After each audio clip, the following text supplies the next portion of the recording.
mgeni yeyote ambao anakuja Kisii, mahali moja ambao lazima apitie akitoka ni Keumbu, ili achukue mandizi ya Kisii, miwa ya Kisii na mboga ya Kisii.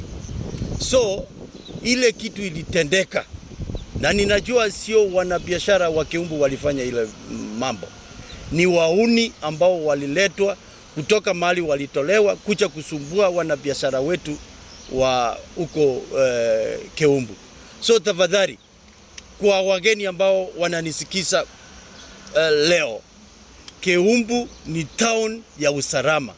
Wamama na wafanyabiashara ambao wako Keumbu ni wamama na ambao wanajitafutia na familia zao, sio goons senye uliona huko wanatupa mawe na wakaua mtu mmoja.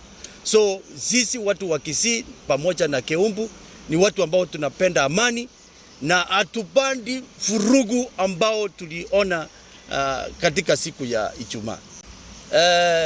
Ni kitu ya kusunisha sana that serikali ilikuwa inasimama pale wauni wakicharasa watu wetu na wafanyabiashara wetu wa mama ambao walikuwa soko siku ile ya Ijumaa.